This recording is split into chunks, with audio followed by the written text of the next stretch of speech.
When I started Orsini, I came up with the name Orsini, I came up with everything really, but I wanted it to be a legacy about bringing Italian jewellery to women in New Zealand that they can enjoy and wear and get pleasure from. So I sat there the first day and thought, oh my gosh, I've never done this before. What am I doing? You know, this is completely left field. I just proceeded to learn. The first couple of years was hard. You know, I learned who are good suppliers, who are not good suppliers. And now after 17 years of having Orsini and the expansions, I can now say I've learnt so much along the way of really how to run a business. It's been really quite an amazing journey. It feels like I've got it to the point where it's really quite a thriving business, which is great feeling.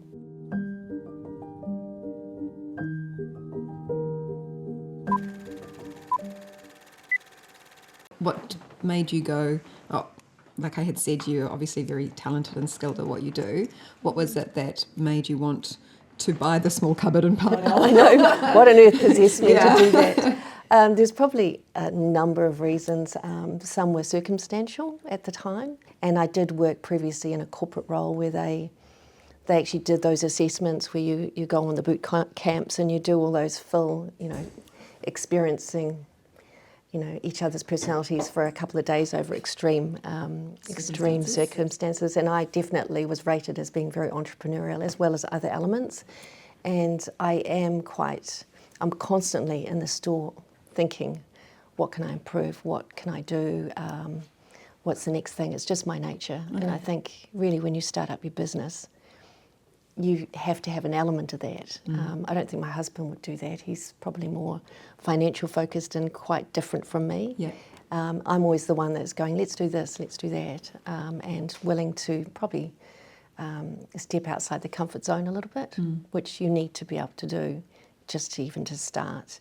And I remember back then I was thinking, oh my gosh, it's so much money for my stock. And now I just can almost laugh about that because it's just so small in that little cupboard. And just the stress, I sat there the first day and thought, oh my gosh, I've never done this before. What am I doing? And it was this really I still remember it now. I've never worked in retail before. I've never had a store. I've never worked in the jewellery industry even. Yeah. This is completely left field. And I just proceeded to learn. The first couple of years was hard. There's no doubt about it. It was a struggle.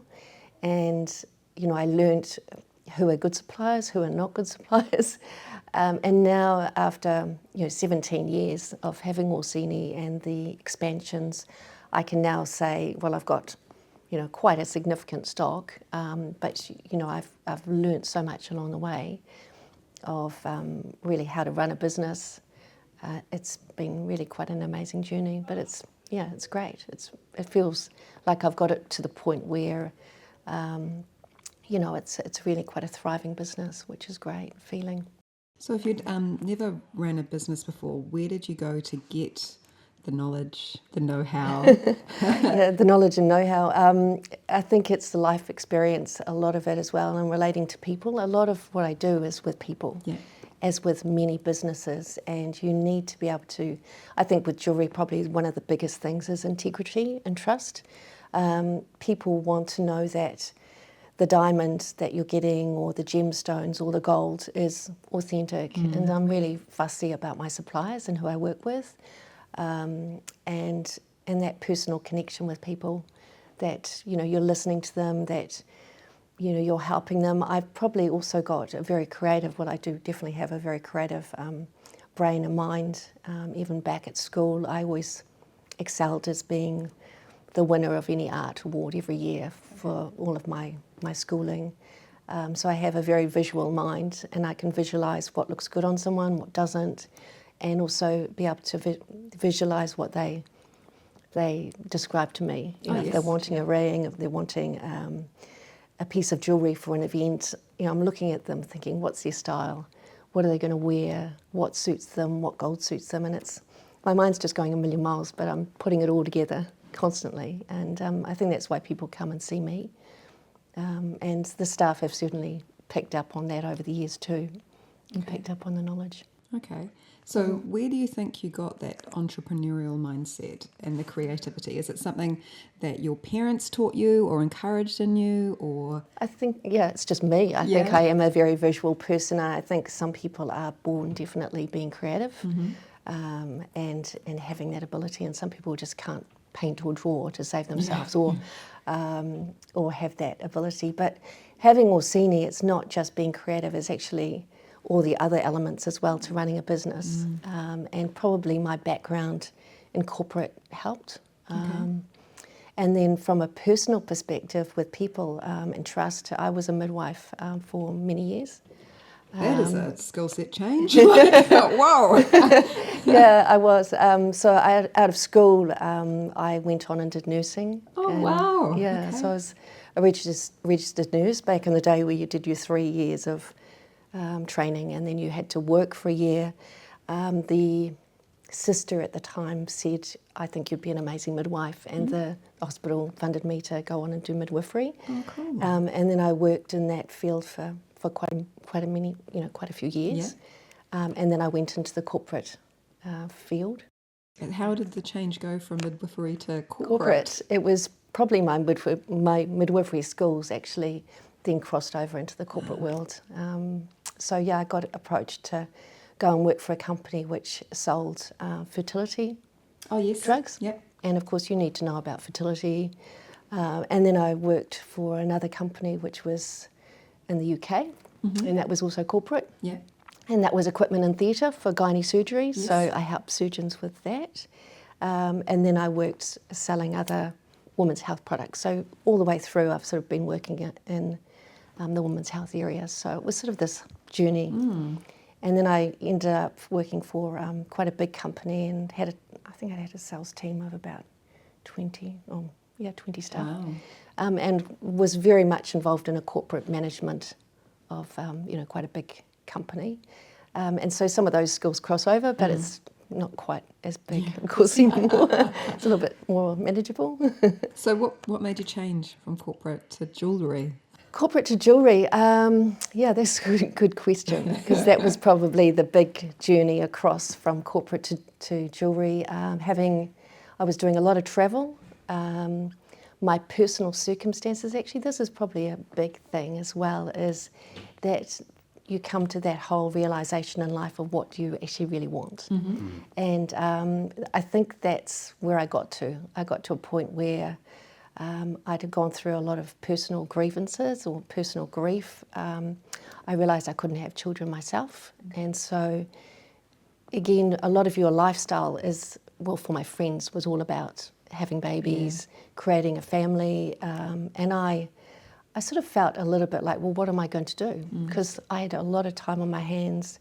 I was just immersed in the corporate world and thought it would be great to have something that I could really get stuck into that I enjoy and get a lot of pleasure from. And we were living in the UK at the time, and my husband's father was actually a jeweller. Okay. And he'd gone when he was about, maybe 12 years old, 13 years old, to the Vicenza Fair in Europe.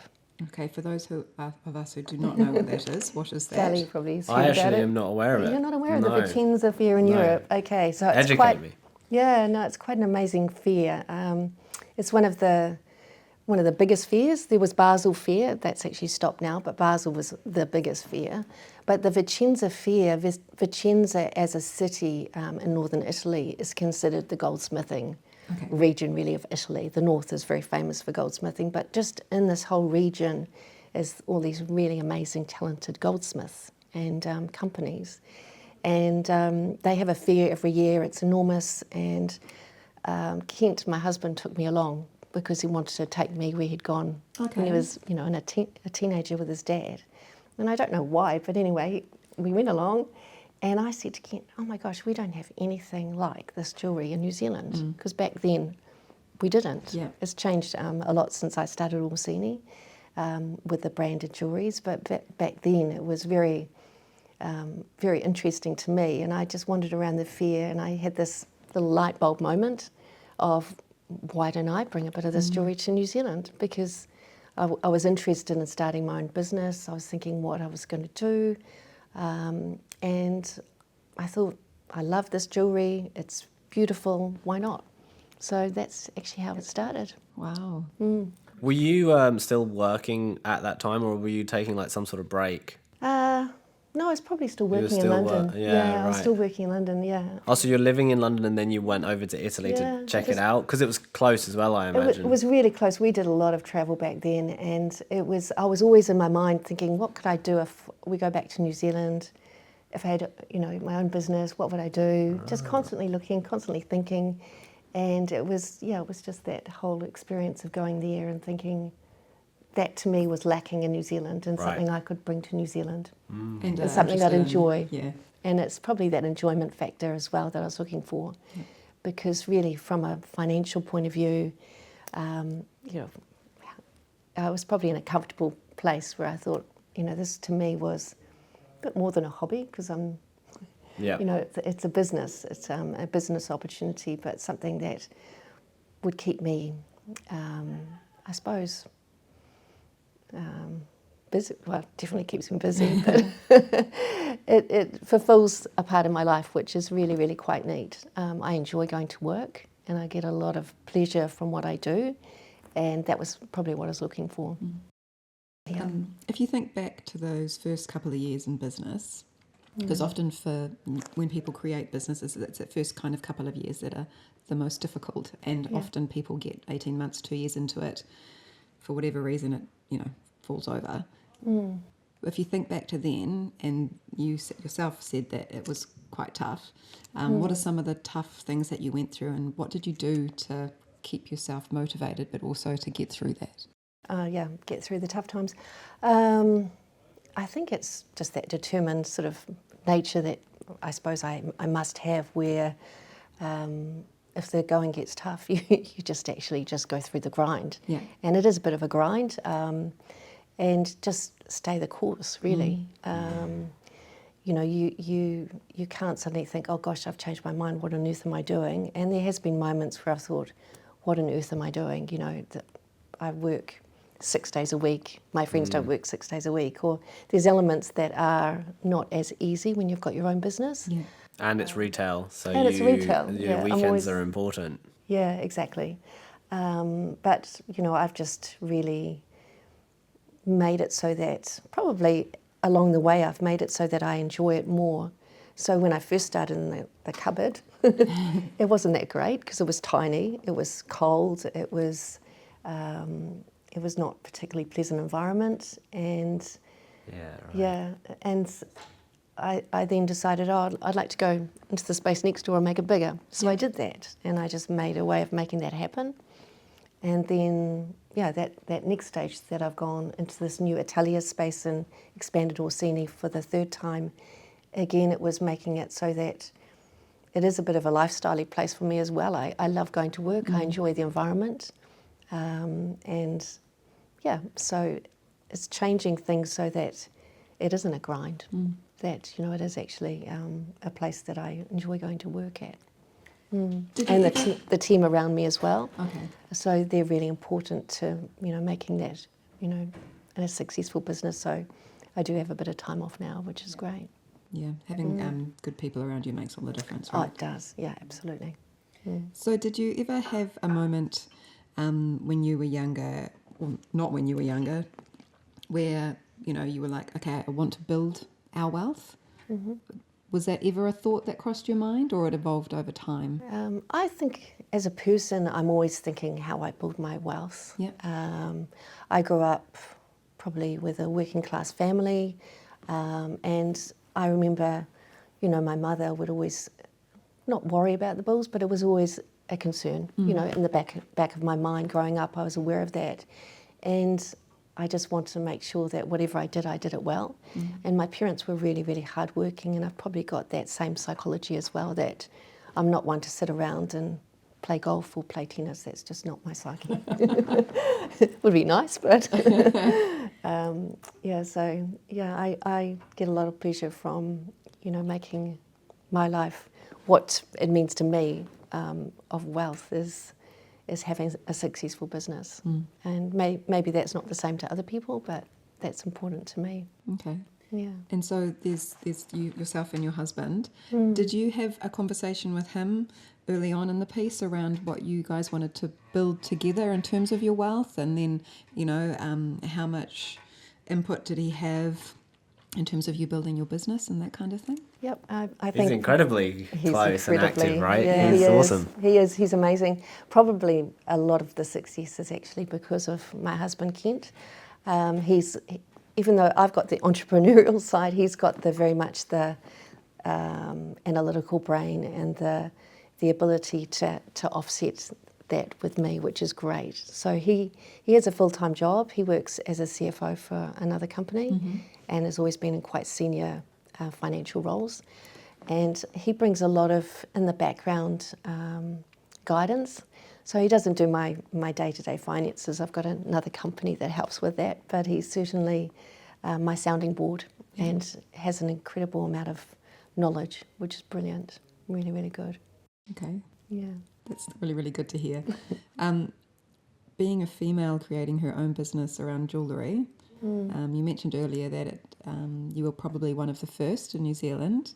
Yeah. Do you want to talk us through some of those challenges? Yeah, I think it was very much a male-dominated industry. Yeah. And you probably agree, Yeah. Charlie, because you know a little bit about the industry. It's there's mainly men, and I felt a little bit. There was a couple of years into having the business that I became more and more aware of that. All my suppliers I dealt with, everyone I dealt with, anyone in a management aspect of jewellery industry were men generally, and I'm sure they were all just thinking, what on earth is this woman doing?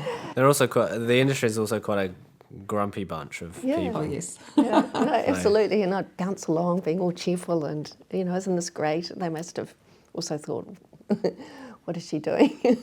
But I just decided that why couldn't I? Why couldn't I operate in this male-dominated area? And here's me, back then I was a bit younger and a little bit naive. I must admit I was pretty naive when I first went into it as to just how ruthless the field is. And it is, it's pretty cutthroat. I think being a woman, I've just decided, I just almost blanked it out a little bit and thought I'm just doing my own thing. Yeah. And I've probably got quite a bit of grit and determination there somewhere. It must be there because it doesn't really faze me. I probably grew up, my mother was quite a strong woman and the women around me were quite strong growing up, and it didn't intimidate me at all. It just made me think, well, I'll just have to learn. So I proceeded to do that. I learned as much as I could. I did GIA training remotely. So I've got all this knowledge now of the jewellery industry, which I've just built up over time.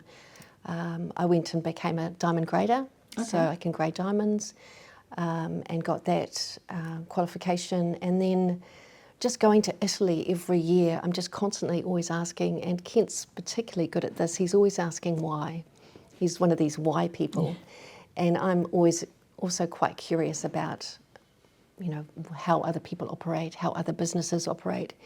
And I've been in this really privileged position, and I look back now and think, gosh, that was incredibly amazing to go into some of the back scenes of some massive organisations in Europe with jewellery. Yeah. So I spent time with Damiani, which is quite a famous brand.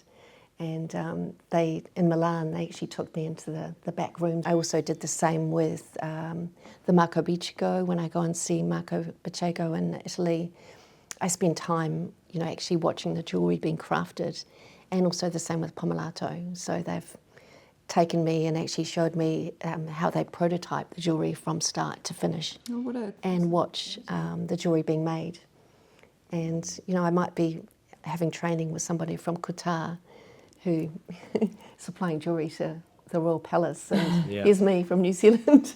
So it's been quite amazing, really an amazing amount of knowledge that I've picked up along the way as well. Yeah, definitely. Look, what I always kind of felt about Orsini ever since we met, really, which was over a decade ago, was the quality, and you always felt that quality as soon as you saw the brand.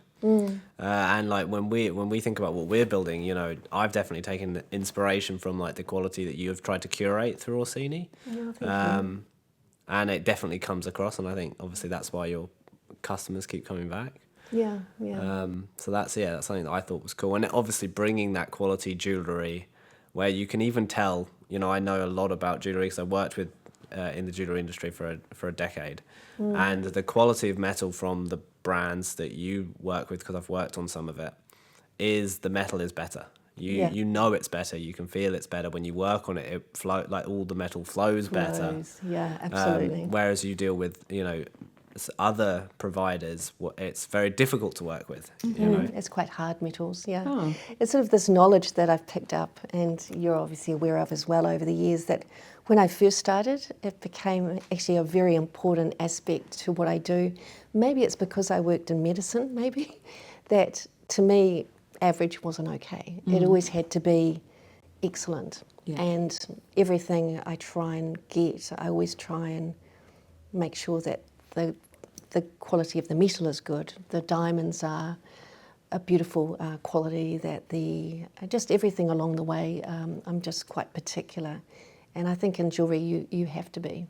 I'm just constantly checking things, and even with the workshop, we do send the odd thing back if it's not 100% perfect, which is very rare, but we're just really quite particular. And yeah, you've obviously aware of that as well. The gold generally is 18 karat gold, and in New Zealand there's a lot of other alloys used, and there's also alloys that can be added which aren't so great, and the Italian metal is beautiful, really beautiful quality.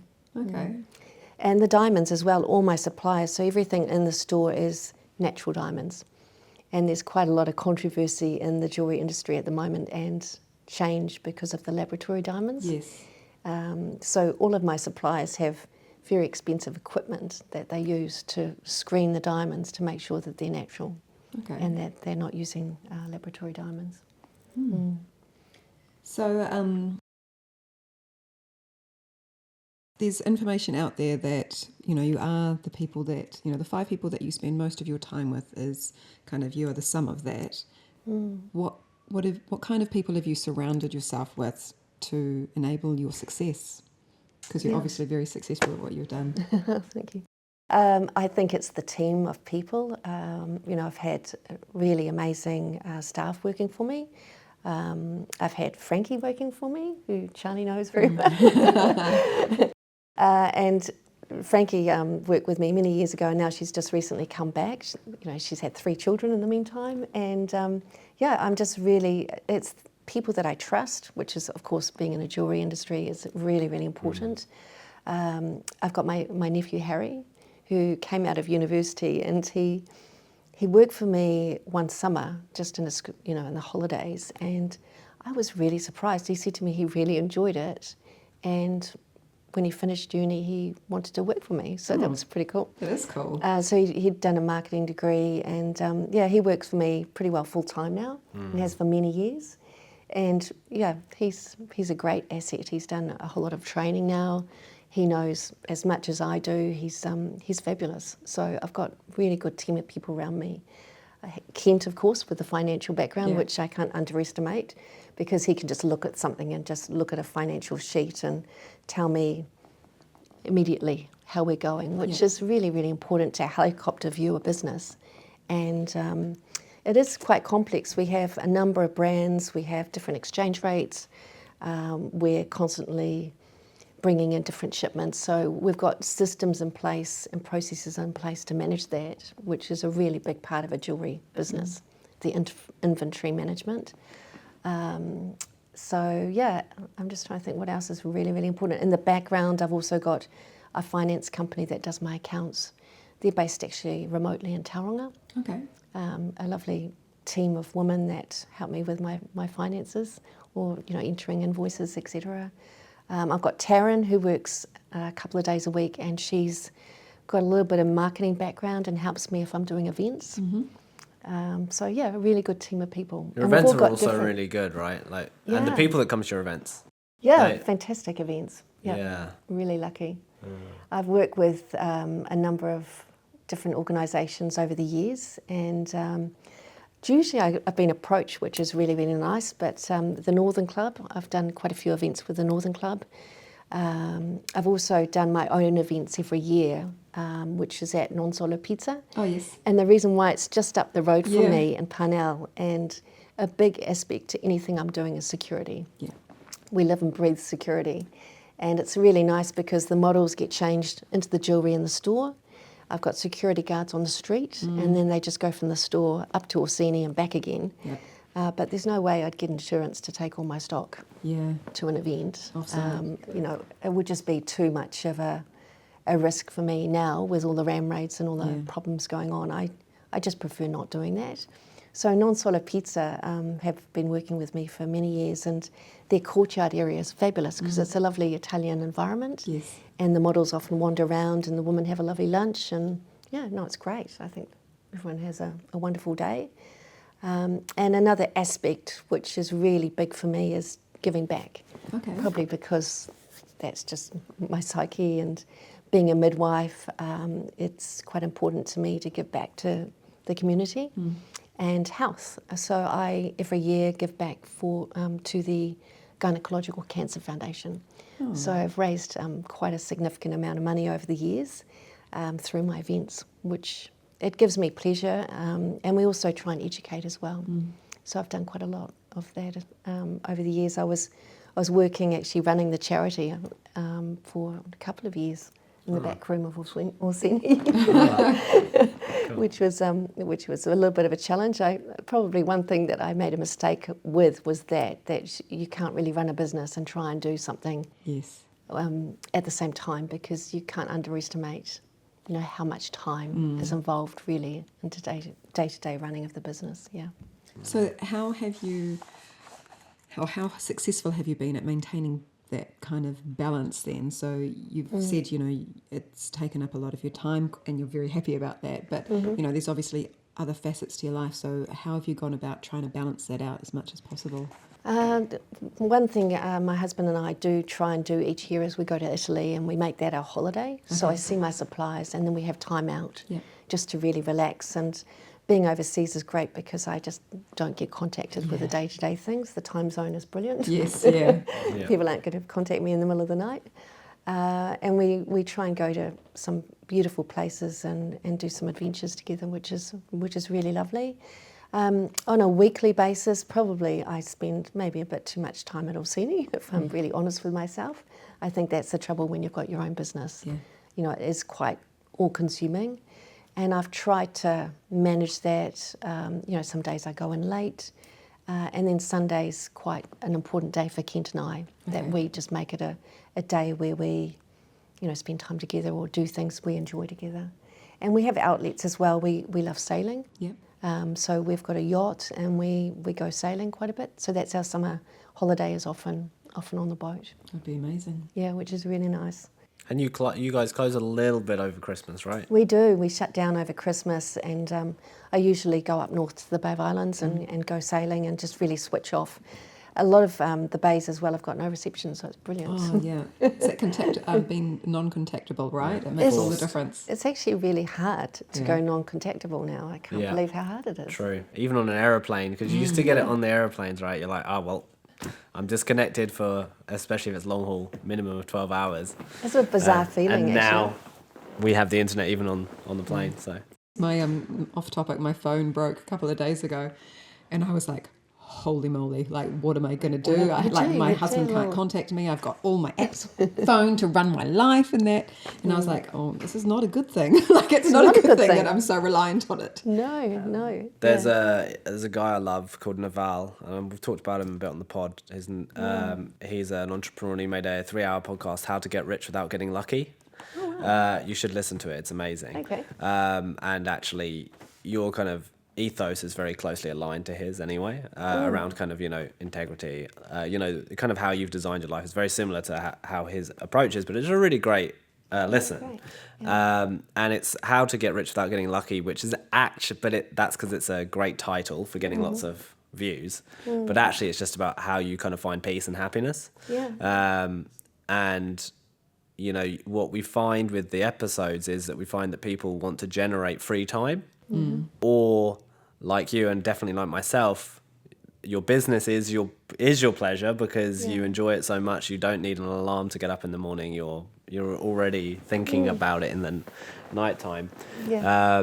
But it's about what we kind of are starting, I guess, to get a sense of through the podcast and asking people what wealth means to them is like it's basically the option to choose how you spend your time. It kind of seems to be like a you're right. A constant theme that comes up, and that manifests itself in like many different ways. Like I have a friend that he works and he earns an okay living, but everything is about finding enough time so he can ride his dirt bikes.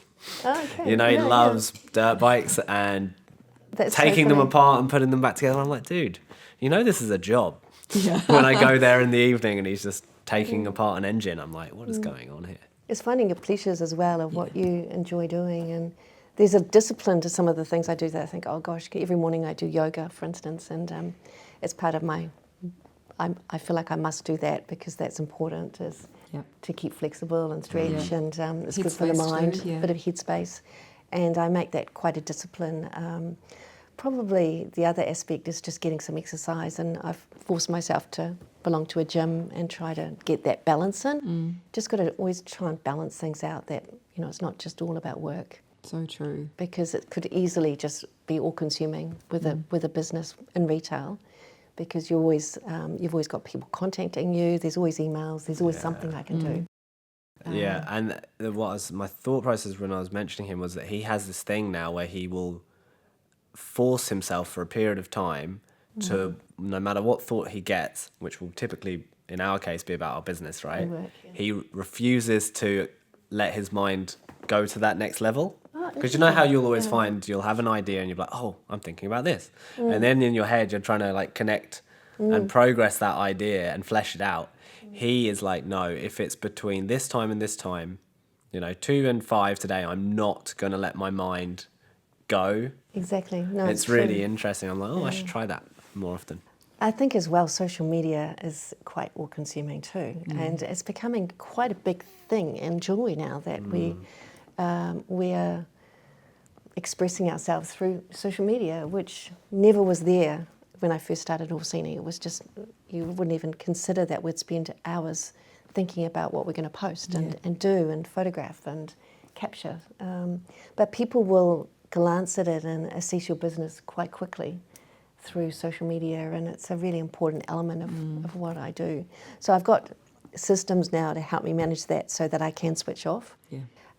So I've got this app now called Later, which is great. We use that. It's great. And so now I schedule it and I switch off and I don't think about it all the time. It's just trying to get these disciplines in place and processes just to manage it so that you can take some time out. Do you have an end game in mind? Is there enough? And I wanted to ask about Succession. Oh, okay. As well. It's interesting. So those two things would be awesome. Yeah, I have been asked this a few times lately about what are you doing? What are you creating? What are you going to sell? What are you going to do? And I must admit, when I started Orsini, I came up with the name Orsini. I came up with everything, really. It was just really, it wasn't a name about Sarah Hutchings jewellers. A lot of jewellery stores actually are the name of traditionally, the person. especially, but I wanted it to be a legacy about the jewellery, about Italian jewellery, bringing Italian jewellery to women in New Zealand that they can enjoy and wear and get pleasure from. And I feel like there's longevity to the brand that hopefully it will continue. So I don't know if my nephew will want to continue or what will happen, but I certainly want it to continue as being a successful business that brings women a lot of pleasure in New Zealand, because really it's about bringing joy to people's lives through jewellery, which sounds a little bit, I don't know, I'm just trying to think, it's you sort of think it's like a flashy car or flashy clothes or flashy shoes, jewellery, but in actual fact jewellery is a little bit more than that. It's about the emotions that go with it. It's personal. And it's very personal, and it can be that gift for the 50th birthday. It can be the christening gift. It can be the special engagement ring, the wedding band, and these are all really emotional to my clients. So it's just continuing that beauty through the jewellery. And I love women coming back to see me wearing their jewellery or saying, you know, I've had so much pleasure from this for the last 10 years. Because really a lot of what I also try and bring in is jewellery that's not trendy or fashionable, but it's jewellery that you can wear in 5 years' time, 10 years' time, a little bit like pearls. Yeah. They're not pieces that, hopefully they're not pieces that go into the bottom of the jewellery box and never come out. Yeah.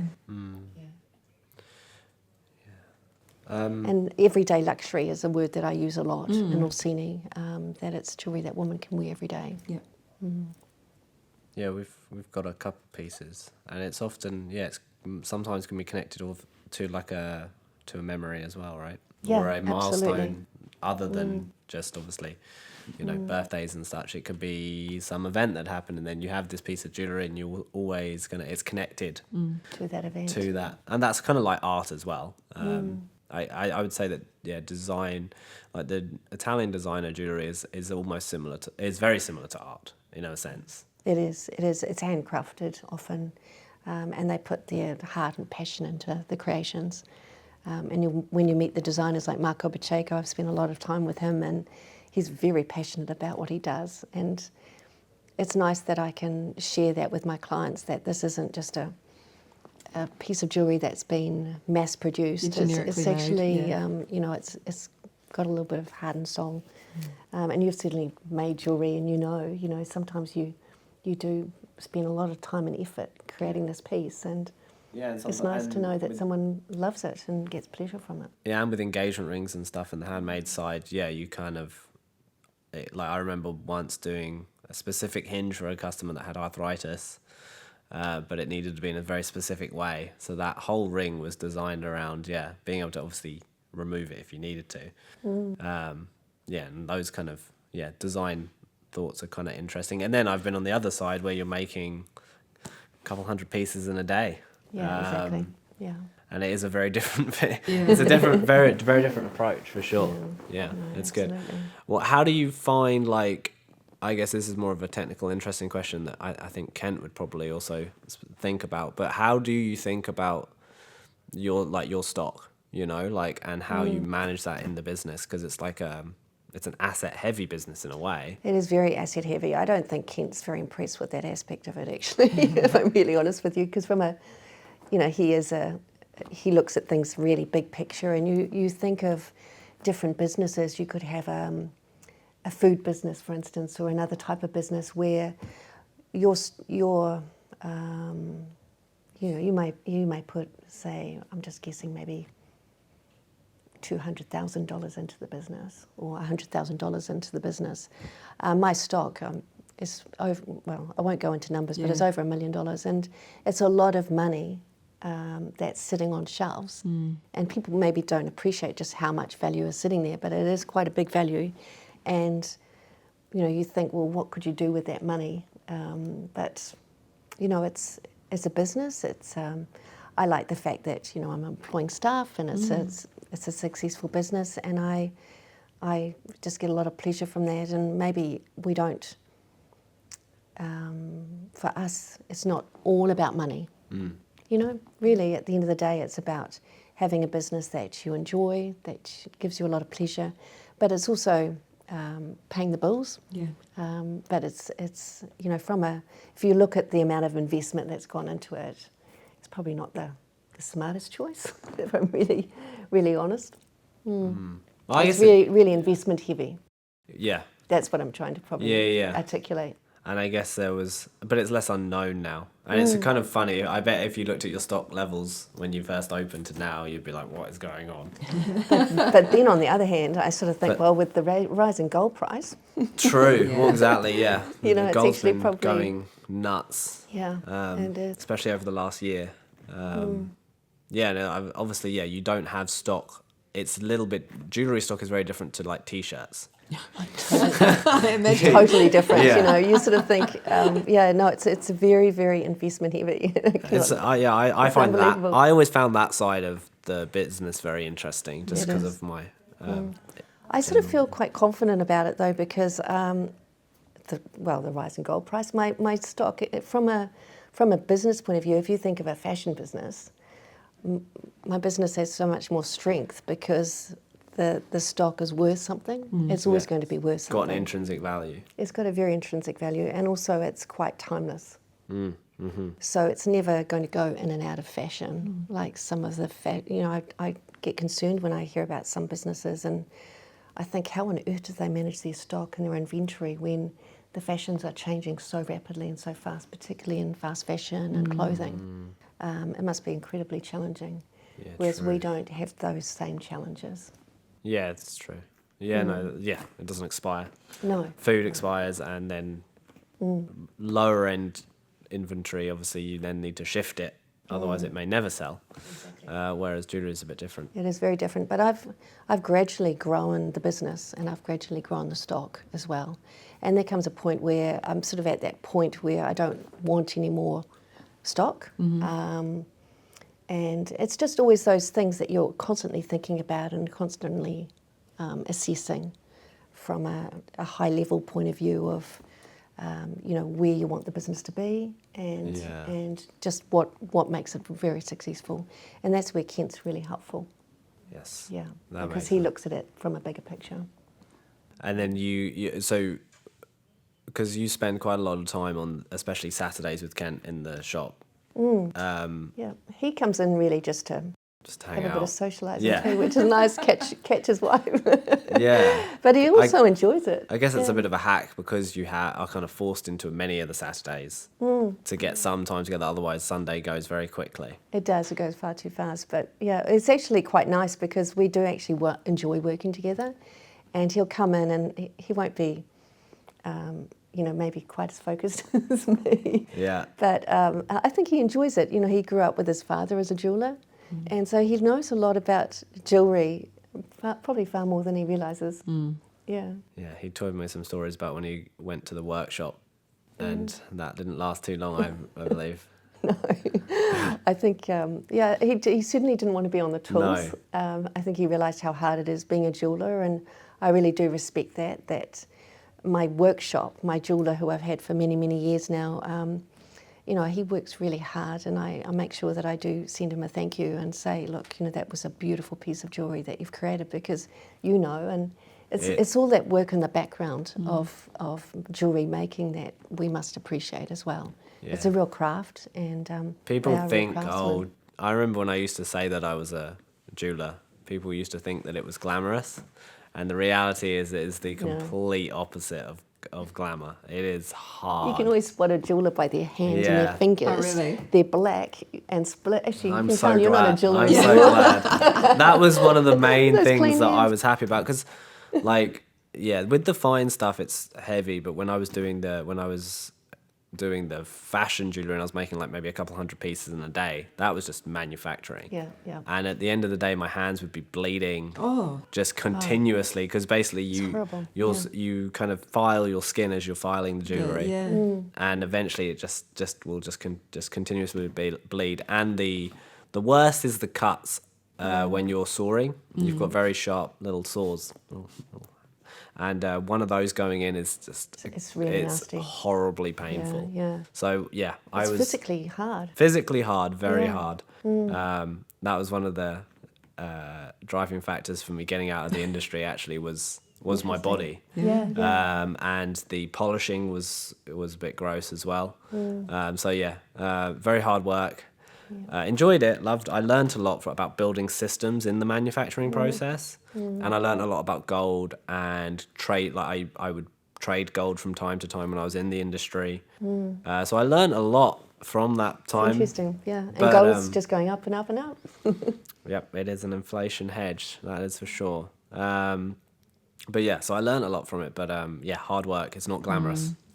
Definitely not glamorous. No, it's definitely not glamorous, and it's interesting. I mean, I must say though, when I've been to the workshops at Marco Pacheco, different story. Oh my gosh, different story. No, well, I've seen the New Zealand, workshops, and I don't have a workshop in my boutique. It's offsite, probably for this very reason that it is pretty dusty and pretty dirty, and the store is just purely for showcasing the jewellery and trying on the jewellery, and I've decided to keep it that way. I quite like keeping them quite separate.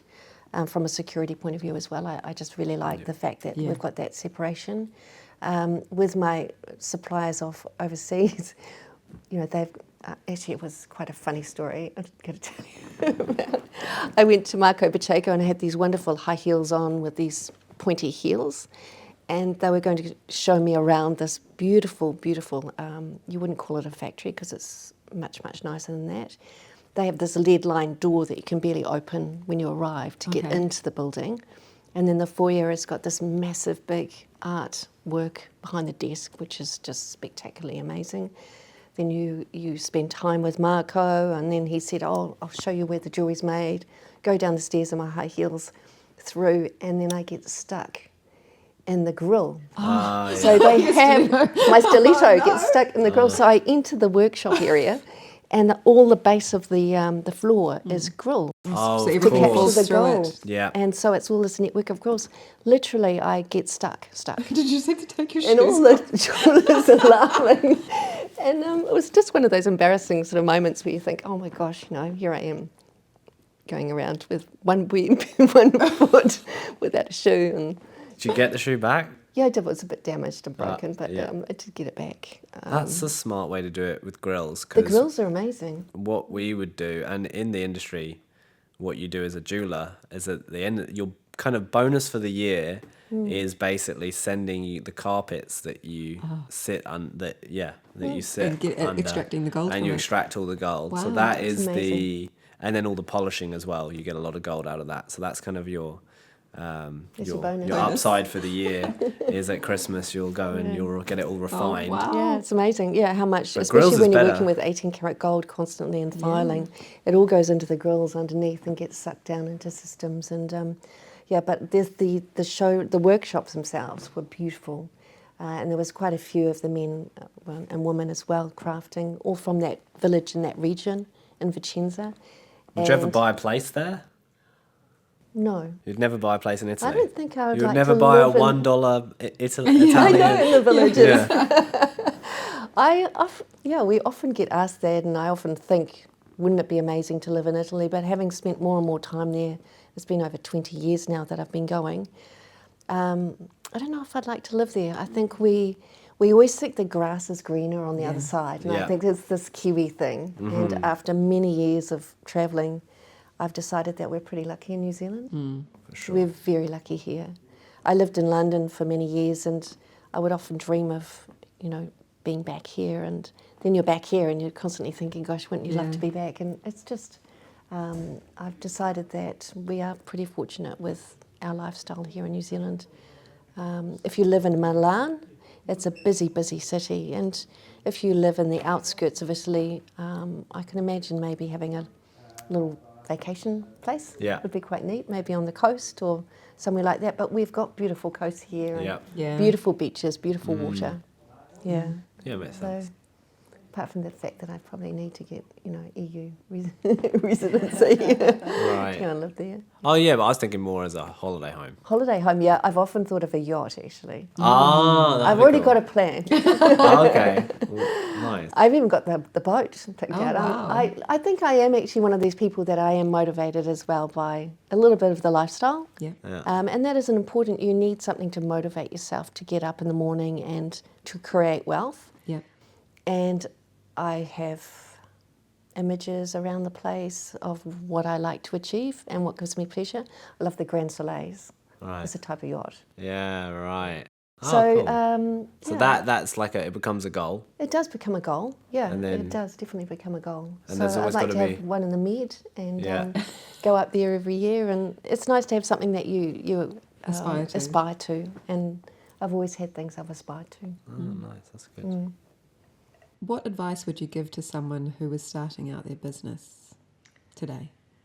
I think research it really well before you start, and just know what you're getting into. When I first started at Orsini, I just would never imagine that I've been on the journey I've been on for 17 years. 17 years is like, when you said 17 years, I was like, wow.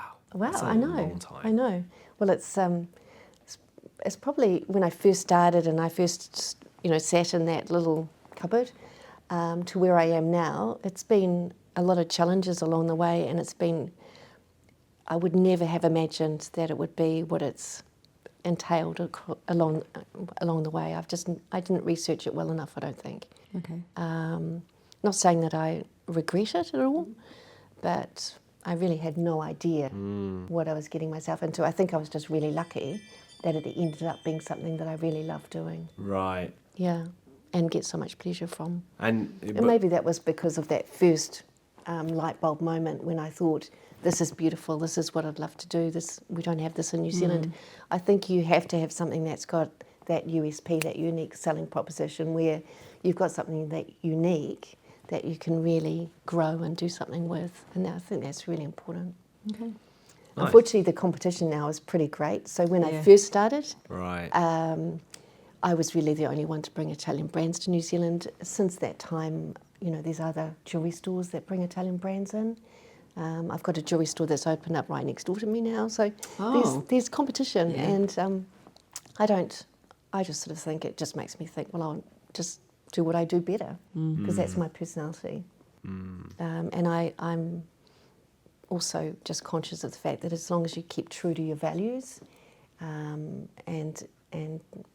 integrity and doing the best we can at Orsini, I think that's really absolute key to being successful now in such a competitive market.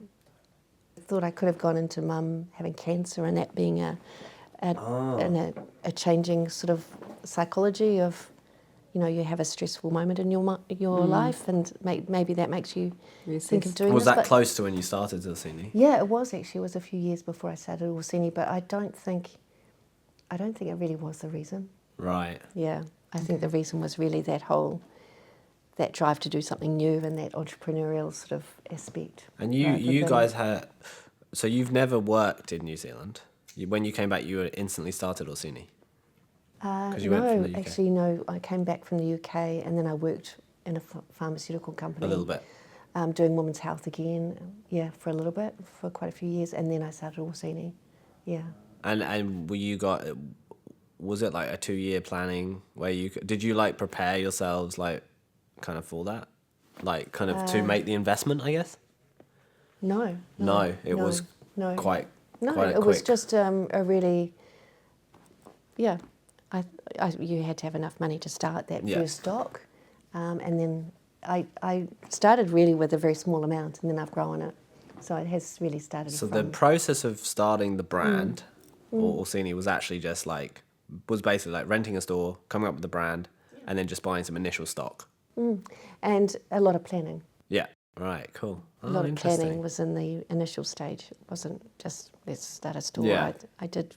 I did do a lot of research about where in Auckland, and there's a lot of work that goes into that. Yeah. It's not just let's So go that and open a was store. your comment around, and we're still recording, around if you were to give advice to someone else trying to start their own business, especially from, I guess, a brand perspective, a designer brand perspective, it would be researching kind of that whole piece. Totally. And then totally. suppliers was obviously something that was top of mind, but you already knew who your suppliers really were in a sense when you started. But again, I started really small. The brand that I first started with, it's been a growing transition from when I first started through knowledge. Right. Yeah. So then I got other brands through research, knowledge.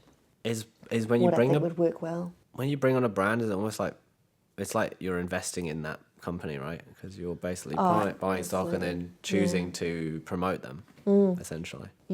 For me, I had to go and meet them and analyse. First, it's analysing the brand. I do a lot of research when I'm in Italy, going to stores. In London, I'm the same. Anywhere I travel, I'm always in jewellery stores, analysing, thinking, analysing the retail environment, the store fit out. It's just constantly thinking from a business perspective, and I think that's really important, that you do research on what your competitors are, really, really important, what that unique selling proposition is, and then really it's doing your financial analysis, which I was really lucky, having a CFO, he could just whip it out very quickly. And if you don't have that knowledge, get somebody who does have that knowledge. I wouldn't go and do it if you didn't have that financial perspective. It's really, really important. Cool. Awesome. Thank you. That's all right. Wicked.